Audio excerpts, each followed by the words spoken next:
Bonjour tout le monde, j'espère que vous allez bien. La dernière fois, j'avais parlé de deux systèmes d'activation dans la communication interpersonnelle, le BIS, le Behavioral Inhibition System. C'est le système d'inhibition, le système de réflexion où on analyse des informations. Et je l'avais mis en opposition avec un autre système qu'on appelle le Behavioral Approach System. C'est le système d'approche, le système d'écoute, le système d'intérêt. Donc, ces deux systèmes-là, je les avais mis en opposition parce qu'ils sont toujours là dans une communication interpersonnelle. Et donc, on avait parlé de faire attention à ces indices-là que notre interlocuteur nous envoie quand on communique. Et c'est super important, ça, de savoir dans quelle disposition notre interlocuteur y est. Et je voulais qu'on prenne le temps de poursuivre cette discussion-là, justement, sur la communication. Et je vous avais annoncé la dernière fois que je vous présenterais une certaine formule, une formule qui définit les sujets de conversation qu'on peut aborder. C'est quelque chose que je pense qui est très important parce qu'en ce moment, ben, on est toujours à la maison, on est toujours en interaction avec les gens, de façon, étroite. C'est sûr que des sujets de conversation qui émergent dans notre quotidien. Puis souvent, il y a des sujets de conversation qui sont un petit peu tabous. Donc, il y a dans les relations à long terme, il y a des sujets qui sont conflictuels qu'on a appris à éviter. OK? C'est assez répandu, c'est normal. C'est-à-dire qu'on sait qu'entre deux personnes ou entre moi et une autre personne, on sait que tel sujet, on a déjà eu des problèmes avec ça. On a essayé d'en parler, ça n'a pas donné grand-chose. Et donc, et là, on vient développer des sujets tabous parce qu'on le sait qu'il y a certains déclencheurs, certains sujets qui vont envenimer les choses. Puis, même si on essaie d'en parler, c'est comme si on a l'impression que ça donne rien. Donc, on essaie d'en parler et ça envenime la situation, puis on ne sent pas du tout que ça nous rapproche, que ça optimise la relation, puis que ça fait progresser les choses. Et avec le temps, ben, il y a plusieurs sujets qui deviennent tabous, qui deviennent très difficiles. Et j'aimerais vous parler un petit peu d'une espèce de méthode, de guideline, qui permet de déterminer comment ça se fait que quand on aborde certains sujets avec une personne, on dirait que ça passe. Quand on dit ça passe, c'est on a l'impression que la personne en face est intéressée par ce sujet-là. La personne est réceptive. Même si des fois, ça peut être un sujet difficile, on le sait, puis je l'ai vécu, vous l'avez tous et toutes vécu. Il y a des sujets qui, même si sont difficiles, ils peuvent être porteurs de résultats, puis on est fiers de nous autres. Tu sais, on est content d'avoir abordé des sujets qui sont difficiles, puis on sent que ça a avancé. Tu sais, quand on sent que la communication, la discussion, ça a mené vers l'avant, on voit les choses plus claires, ça nous a fait du bien de s'en parler. Puis même si les choses ne sont pas 100% résolues, on est comme plus proche. C'est quelque chose qu'on veut dans une communication. Puis c'est un bon objectif en communication de vouloir ça, c'est-à-dire optimiser la relation pour voir plus clair dans des enjeux complexes. Et souvent, on aborde des enjeux de communication avec l'espèce d'idée qu'il faut le résoudre là.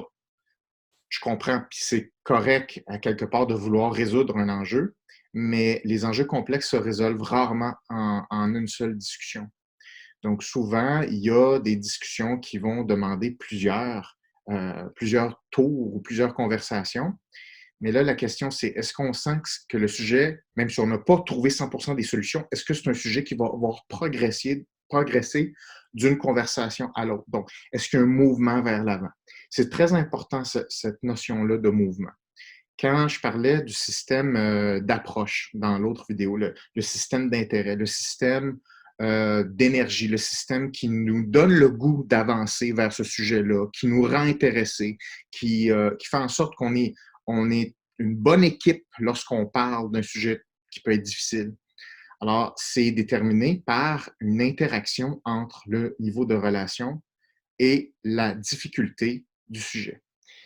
La dernière fois, je vous ai promis que j'allais vous présenter une espèce d'équation qui permettait un peu de résumer ma pensée et très fonctionnellement, comment ça fonctionne, le fait d'aborder certains sujets, comment ça se fait qu'il y a certains sujets qui passent mieux que d'autres. J'aimerais vous présenter un petit peu l'équation que j'utilise depuis maintenant presque une quinzaine d'années et que j'utilise dans mes formations. Et je pense que c'est vraiment important de garder ça à l'esprit. Donc, si vous permettez, je vais connecté sur mon iPad. Donc, partager l'écran. Et encore une fois, j'aime ça faire des choses visuelles. Puis je pense que ça va aider beaucoup de le voir parce que là, étant donné qu'il va y avoir une équation, on va la faire pour vrai. OK. Alors là, alors voici mon iPad.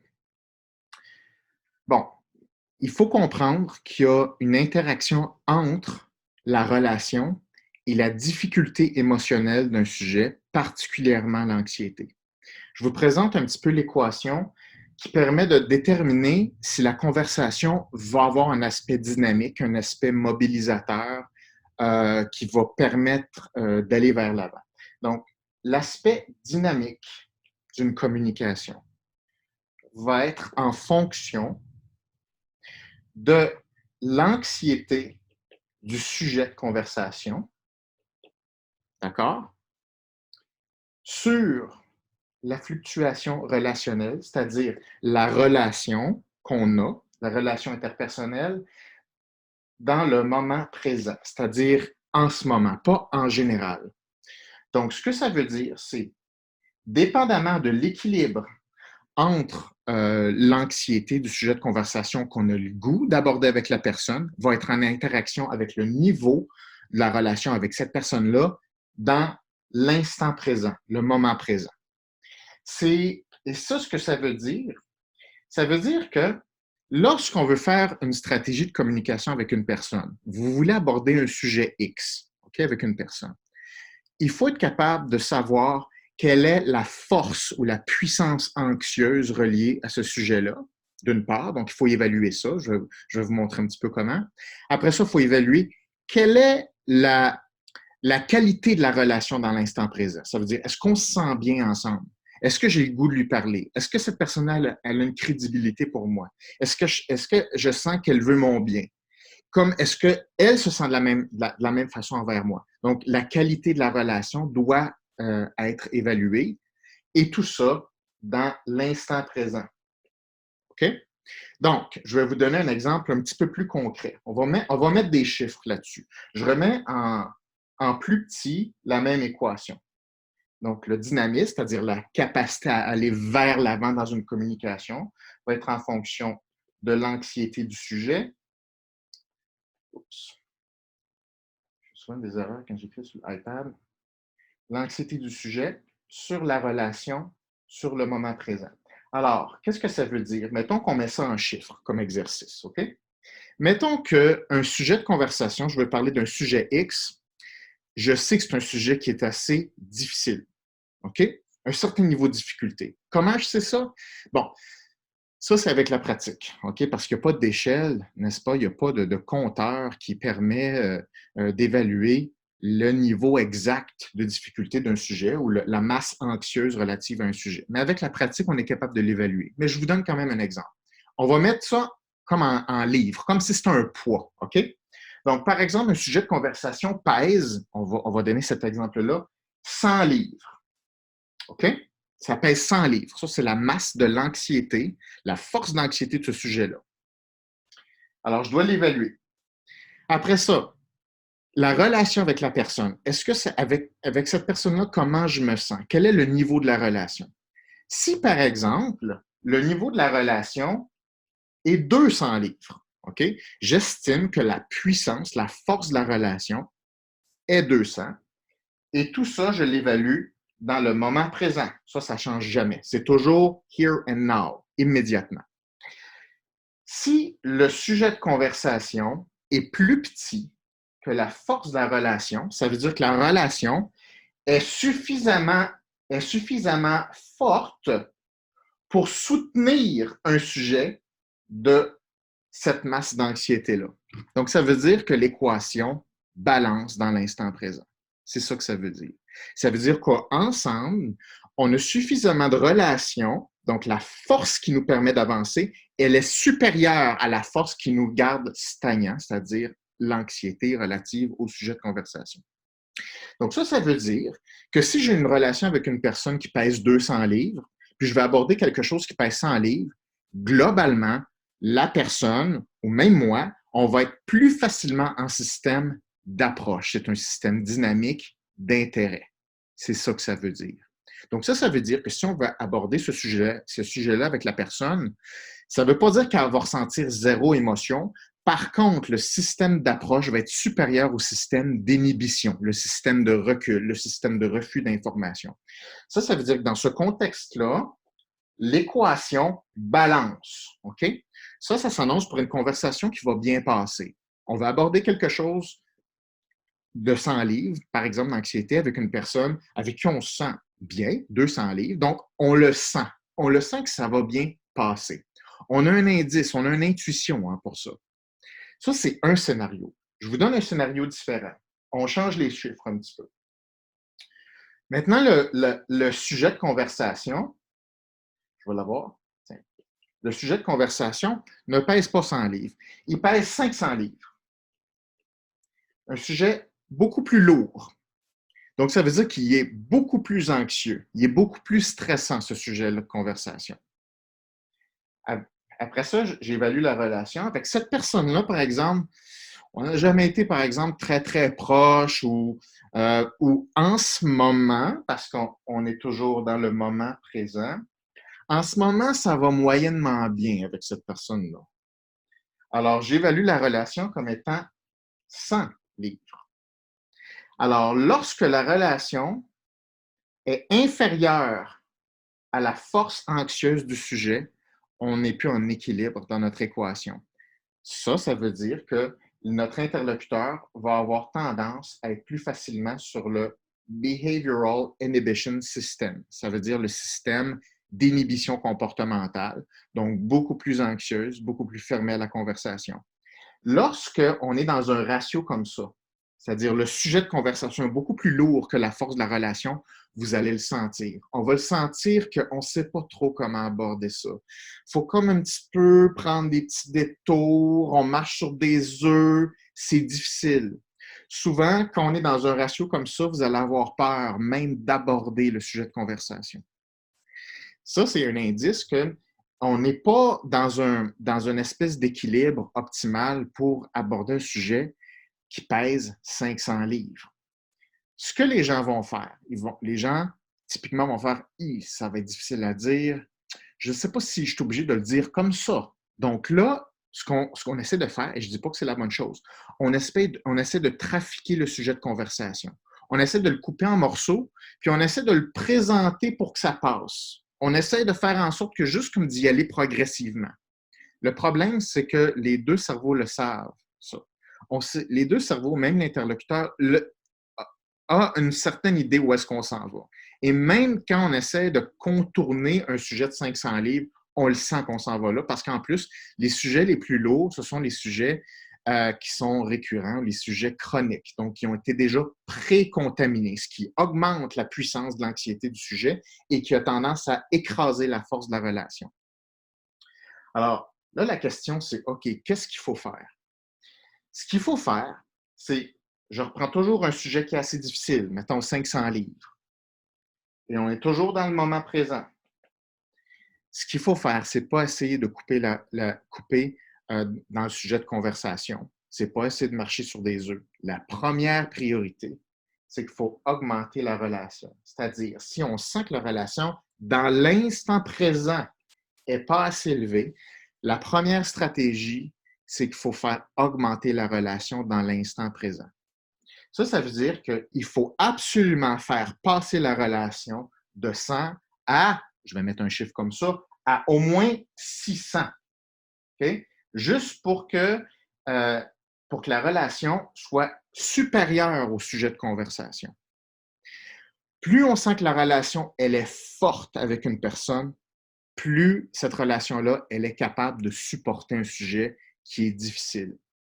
C'est très important de savoir ça parce que, étant donné que les sujets de conversation sont beaucoup reliés au domaine verbal, c'est-à-dire je vais le dire comme ça, je vais le dire comme ça, je vais le nommer comme ça, souvent, on ne se soucie pas de ce facteur-là ici, qui est la relation. On n'y pense pas tant que ça parce que ce n'est pas expliqué comment on fait pour augmenter, faire fluctuer vers le haut la force de la relation. Fait, comme c'est flou, comme ce n'est pas enseigné, ce qu'on fait, c'est qu'on traficote les sujets de conversation et si on ne peut pas les couper ou les éviter, ou les changer ou les minimiser, tout simplement, on les met en dessous du tapis. C'est ce qui s'appelle mettre des sujets en dessous du tapis ou sur la carte de crédit émotionnel et à un moment donné ou à un autre, ben, ces mêmes sujets-là reviennent sans arrêt. C'est sûr que c'est ce qui se passe présentement parce qu'on est en interaction constante, ça n'arrête pas présentement, donc c'est difficile et ces sujets-là ont tendance à revenir. Donc, ma recommandation, c'est il faut toujours se préoccuper de la relation en fonction du sujet. Plus vous avez un sujet qui est important, qui est difficile, puis ça, là, on en a avec tout le monde. À chaque fois qu'on a une relation à long terme avec une personne, c'est sûr qu'il y a des sujets difficiles. C'est impossible de faire le tour de ça. C'est impossible. Donc, la première priorité, c'est de dire, est-ce qu'on a la relation adéquate dans l'instant présent pour aborder cette force de sujet-là, cette masse d'anxiété ou d'émotions négatives relatives à ce sujet-là. Maintenant, c'est sûr que je représente toujours un sujet, mettons, un sujet de 500 livres. Un sujet qui pèse 500 livres, ben, c'est sûr que si vous avez une relation de 1000 livres ou de 10 000 livres dans le moment présent, le même sujet de conversation, il passe comme ça. Comment ça se fait qu'il y a des personnes qui sont capables de nommer les mêmes affaires avec une autre personne? L'écoute est là, l'intérêt est là. On a la confiance qu'on va trouver comment faire pour passer à travers ce sujet-là. Il y a ce qu'on appelle la confiance, que même avec un sujet comme ça, on va passer à travers. Ce n'est pas le sujet de conversation qui est différent, c'est le ratio entre la masse d'anxiété du sujet et la relation. Donc, moi, ce que je vous propose, c'est toujours faire augmenter la relation en premier comme stratégie. Comme ça, plus votre relation elle est forte, plus elle est capable de supporter un sujet. Une relation, c'est comme un espèce de pont. OK?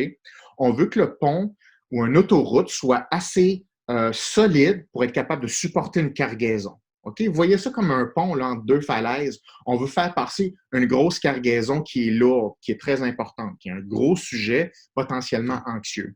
Alors, pour ce faire, il faut s'assurer, est-ce que le pont va tenir? Ça ne sert à rien d'essayer de faire passer quelque chose si le pont il casse, parce que tu perds ton sujet. C'est la même chose avec un sujet de conversation. Comment ça se fait qu'on brûle des sujets de conversation?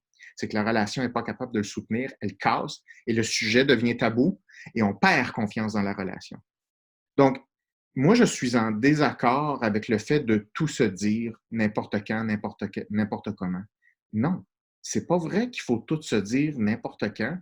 Oui, si on a des sujets de conversation, c'est correct s'en responsabiliser. Mais il ne s'agit pas juste de s'asseoir puis juste se le balancer puis se le dire. Il n'y a rien qui va aboutir avec ça. Ça ne marchera pas. Et au contraire, ça va créer des sujets tabous. On va se faire peur et chacun va se sentir attaqué. Et c'est ça notre terreur. Notre terreur, là, c'est qu'on n'aborde pas des sujets de 500 livres ou plus, parce que des sujets de 1500 livres ou de 2500 livres, ça existe, il y en a plein. Là. Et plus ils sont repoussés dans le temps, plus ils sont évités longtemps, plus ils pèsent lourd. C'est comme un petit peu des intérêts sur une carte de crédit. Ça ne fait que s'accumuler. Donc, c'est sûr que quand on n'a pas les bonnes stratégies de communication qui augmentent la relation, ben, le sujet devient encore plus lourd puis il casse le pont. Donc, il faut savoir comment augmenter la relation. Maintenant, augmenter la force de la relation, on fait ça comment? C'est ce que je vais vous dire dans un prochain vidéo, c'est-à-dire le prochain. Il faut que je vous explique quels sont les facteurs qui prédisent l'amélioration d'une relation et quels sont les facteurs qui vont faire chuter la qualité de la relation. Et c'est là où on va relier plein de petits mécanismes de communication, des timings clés et certaines stratégies qui vont faire en sorte que, sans contaminer le sujet de conversation, ce qu'on va faire en premier, c'est qu'on va faire augmenter la relation le plus possible ici. Et lorsqu'on va avoir suffisamment de force dans notre pont, dans notre relation, eh bien là, on va être capable d'aborder un sujet X qui pèse lourd. C'est ce que je vous propose dans un prochain vidéo. Et là, si on résume, il y a la composante d'inhibition, c'est le frein, ça. On ne veut pas ça, parce qu'une personne qui est sur les freins ne va pas absorber l'information. Au contraire, elle va développer encore plus d'émotions négatives. Ce qu'on veut, c'est développer le système d'approche. Et le système d'approche va être en adéquation avec le niveau relationnel. Donc, le niveau relationnel, ça doit être la priorité. Dans une prochaine vidéo, je vais vous expliquer comment on fait pour augmenter cette relation-là.